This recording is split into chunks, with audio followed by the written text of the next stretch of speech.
you're familiar with the story of Peter Pan, you know that a little sprinkling of Tinkerbell... Over 100 years have passed since Walt Disney was born, and it seems his legacy will live on for hundreds of years more to come. The Walt Disney Company recently paid tribute to the man who started with a dream and, at his death in 1966, passed on a company that would become one of the largest media conglomerates in the world. Walt could not have dreamed of such success when he first put pencil to paper and sketched a scrawny rodent he named Mickey.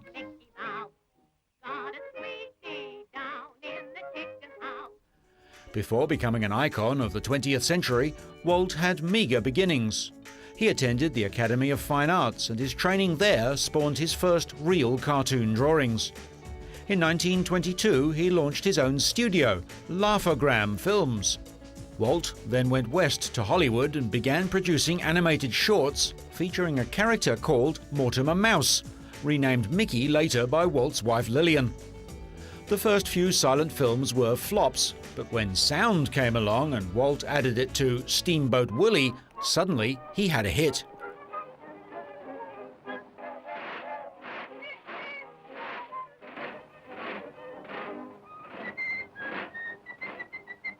Mickey Mouse revolutionized the world of animation. The animated film premiered on November 18, 1928 in New York. It was the first time sound and cartoon imagery were fully synchronized.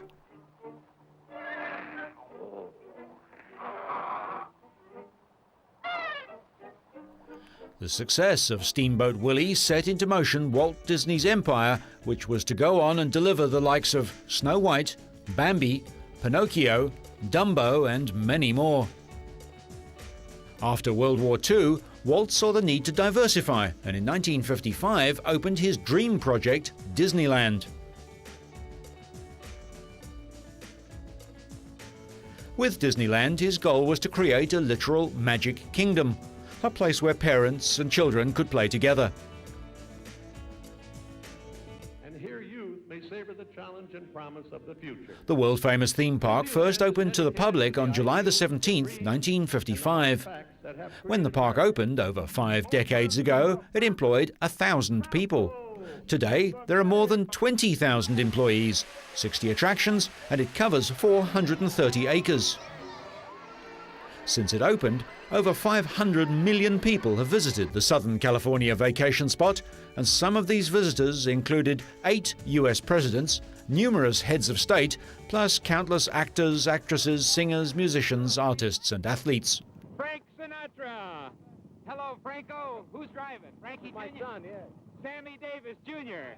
Hello, Sammy. Walt conquered television, producing shows in 1954, but certainly never in his wildest imagination would he ever have imagined that his company would one day acquire the whole network on which his shows broadcast, the ABC. Walt Disney died on December the 15th, 1966, from a combination of exhaustion and cancer. Since his death, his successors have taken their founder's vision to new heights.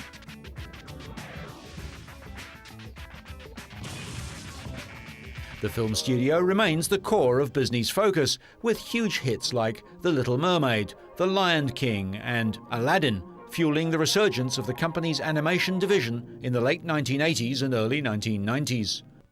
I see dead people. Live-action films like The Sixth Sense and Pearl Harbor are another aspect of Disney to create entertainment for the mature audience.